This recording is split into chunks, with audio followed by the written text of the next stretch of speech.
Aina, ahora sí, retomamos lo poco que llevábamos de entrevista. Estábamos hablando de la vinculación de Mujica con Lula y con Brasil.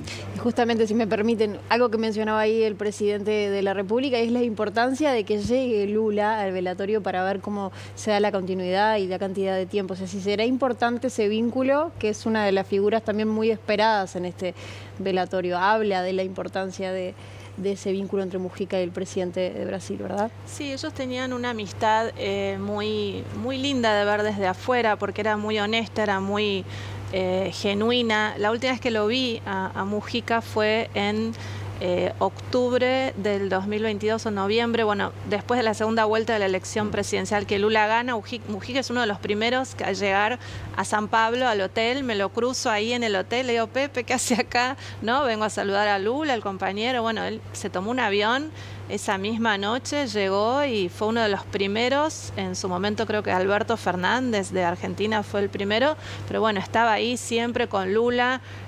Hace un año y medio me pasó de estar en Brasilia, en el Palacio de Planalto, y tenía una reunión yo con Celso Amorín, que es el principal asesor presidencial en Brasil, y me dicen: no te va a poder recibir porque acaba de llegar Mujica y ahora es todo Mujica. Lula lo llamó a Amorín, tiene que estar con Mujica. Entonces llegaba de repente al Palacio de Planalto en Brasilia y era recibido obviamente por Lula inmediatamente. Se adaptaba la agenda del presidente brasileño a la presencia de Mujica y todos alrededor también, con lo cual entiendo que era una persona de consulta con la cual Lula mantenía un vínculo muy cercano. Estabas comentando lo que te cuentan compañeros tuyos, seguramente colegas o personas que acompañan la delegación, del momento en el cual Lula se entera en Pekín del fallecimiento de Mujica.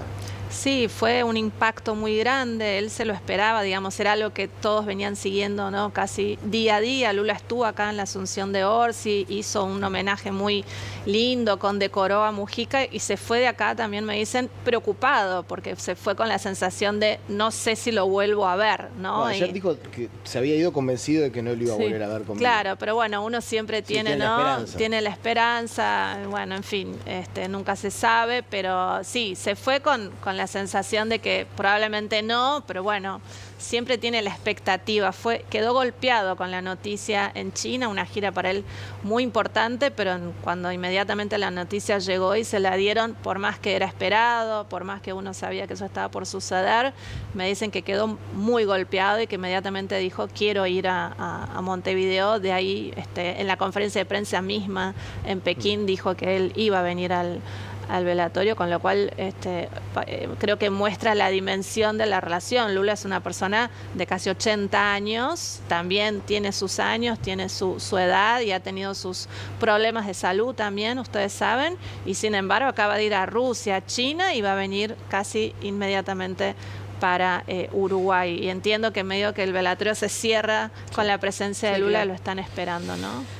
Y para los que de repente no entienden del otro lado o no tienen por qué saberlo, en realidad hay muchas personas que sobre el mundillo de la diplomacia a veces nos es muy ajeno, salvo nosotros al estar como periodistas muchas veces podemos interactuar con este tipo de información. Itamaraty es una cancillería pesada dentro de la región. Muy profesional. Muy profesional, muy metódica, muy organizada, con décadas de funcionamiento meticuloso. Y como bien vos decías, Itamaraty tenía un vínculo con Mujica que iba mucho más allá del oficial y del institucional. Celso Amorín, que hoy es asesor de Lula, fue ex canciller. Sí, claro. ¿Qué nos puede decir sobre el rol de Mujica en la política regional y en ese vínculo con Itamaraty?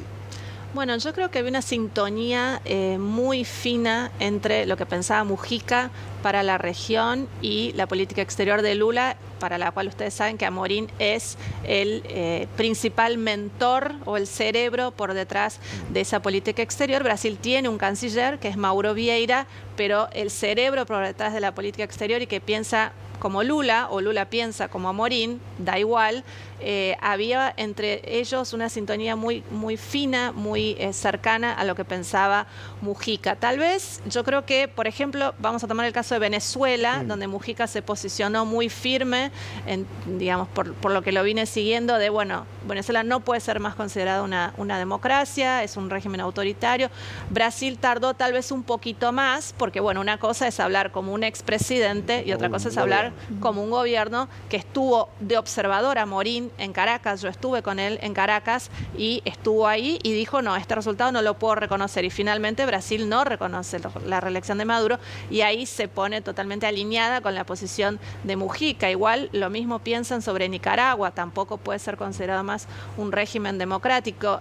Hablaba el presidente Orsi del discurso de Mujica en la ONU. Creo que esas ideas que él planteó en ese discurso son muy similares a las que plantea Lula hoy. Había una preocupación por la justicia social, por el combate a la pobreza, por el combate al hambre, el tema del cambio climático. O sea, creo que ellos tenían agendas muy similares y además un pasado de enfrentar las dictaduras en sus países, ¿no? Lula no estuvo, digamos, 12 años preso como Mujica, pero sí fue un líder sindical, sí fue perseguido y finalmente, bueno, fue preso en democracia. Entonces creo que ellos tenían un origen también con algunas semejanzas y me parece que, más allá de lo que uno pudiera pensar que Lula tal vez es un líder globalmente más conocido o con más proyección que Mujica, por lo que yo percibía, la admiración de Lula hacia Mujica casi era mayor que tal vez la de Mujica hacia Lula. Lula lo veía como realmente una referencia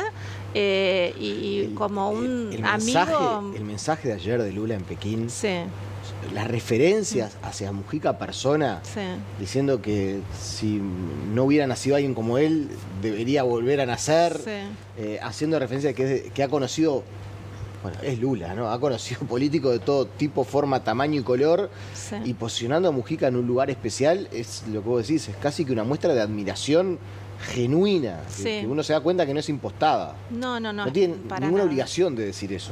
No, se veía que realmente tenía esa admiración, ese reconocimiento y creo que sobre todo a la trayectoria de Mujica en Brasil lo que más se habló en estos días fue de Mujica como un gran demócrata, ¿no? Como un ex guerrillero que abrazó a la democracia con la vuelta a la democracia y llegó a la presidencia por la vía democrática y defendió la democracia hasta el final. Eso para Lula hoy es la principal pelea, porque Lula hoy internamente casi sufre un golpe de Estado el 8 de enero. La situación con Bolsonaro. ¿No? Con Bolsonaro. Entonces, para Lula hoy, el gran tema, Lula el año que viene probablemente va a intentar reelegirse por cuarta vez, y no dudo que lo logre, pero no va a ser una elección fácil. La gran pelea es por la democracia. Entonces, Mujica, en ese sentido, para él es una referencia importante porque es una referencia de defensa hasta el último de su vida del régimen democrático, que él decía, hasta ahora es lo mejor que tenemos, ¿no? Y tenemos que cuidarlo. Te hago la última y ya después te liberamos, que sabemos que estás bastante apretada de tiempos. ¿Crees que esta relación, esta marca que deja en Lula el vínculo con José Mujica lo va a llevar, o tenés alguna información al respecto de que Lula quiera concretar algo con Uruguay? Mujica cada vez que iba con una listita de planteamientos. Somos el país chico al lado de Brasil, un claro, país continente, siempre tenemos cosas para solucionar. ¿Crees que va a haber algo así de tratar de prestarle atención a Uruguay en algo que Uruguay pueda aspirar de hace algún tiempo? ¿Un funcionamiento del Mercosur diferente? Mira, yo creo que le quedó muy claro a Lula que Orsi tiene total aval y apoyo de Mujica y era el candidato de Mujica y casi es el heredero político de Mujica, y así lo recibió Lula tanto en la Asunción como en la reunión de la CELAC que hubo hace poco en Honduras, y hay un acercamiento muy bueno. Me dicen el gobierno de Brasil que hay una sintonía también plena con el gobierno de Orsi, y en las últimas reuniones donde se ha hablado de temas del Mercosur, las reuniones dentro del Mercosur, Brasil y Uruguay están unidos, por ejemplo, en que si va a haber eventualmente una negociación con China tiene que ser desde el Mercosur. Y entiendo, por lo que me dicen mis fuentes del gobierno de Brasil, que Orsi está de acuerdo con eso. No se habla más de Uruguay-China, sino que es un acuerdo, sería un acuerdo desde el Mercosur. Y en muchos otros aspectos se están poniendo de acuerdo. Eso es lo que te puedo decir. ¿Qué tipo de ayuda, hasta dónde llega? Es complicado porque Lula ya está entrando casi en una pre-campaña electoral para su propio gobierno, para su propia reelección el año que viene, pero yo entiendo que tanto en la CELAC como en el Mercosur, como en todos los foros, también se articularon para la sucesión del secretario general de la OEA, se pusieron de acuerdo. Acá en la Asunción de Orsi hubo una reunión en paralelo, con lo cual... No están muy contentos los paraguayos. No están para nada contentos los paraguayos, que ahí puede para ser un tema nada. el acuerdo China-Mercosur, ¿eh? Puede ser un tema.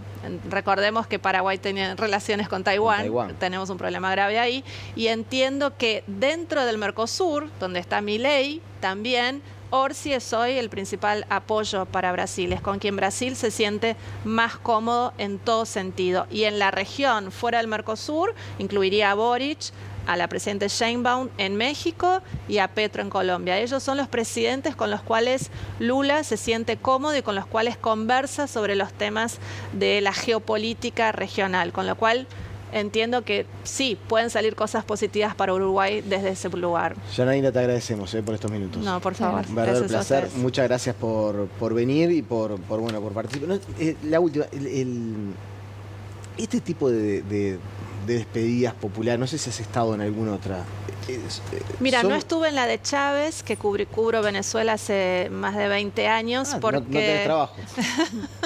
Porque, bueno... algo tranquilo en la política de Venezuela. Sí, no totalmente. Nada. Estuve en la última elección de Chávez y en la elección de Maduro con Capriles, y justo la muerte, o sea, no me daba la vida, pero fue también una despedida muy impresionante. No recuerdo personalmente como periodista haber cubierto un velorio de un político, ¿no? En Argentina, Maradona fue una cosa también que movilizó mucho. Acabamos de ver, por supuesto, la muerte del Papa, pero creo que lo de Mujica es algo que movilizó como pocos líderes latinoamericanos. Yo cubro la región hace 25 años y a mí me parece que, como decía hoy varias veces en la radio en Brasil, Mujica creo que deja una marca por su personalidad, por su visión del mundo, por su defensa de la democracia, no tanto por su gestión de gobierno, ¿no? Casi no se habla si fue un buen administrador, bueno, acá internamente ustedes lo discuten, pero es la personalidad, las frases, ¿no? Si me caigo me levanto, ese tipo de frases que como que ya están quedando y que llegan fuera de Uruguay. Yo creo que es esa marca, y la gente que uno ve y todo lo que nos preguntan en Brasil es el legado, pero el legado como ser humano, no tanto como político. Y no hay muchos políticos que dejen legados como seres humanos. Creo que eso es bastante inédito. Janaína Figueiredo, te agradecemos por estos minutos. Reportera y columnista de Radio Globo de Brasil, está justamente realizando la cobertura de este último adiós a José Mujica. Un placer recibirte. Gracias.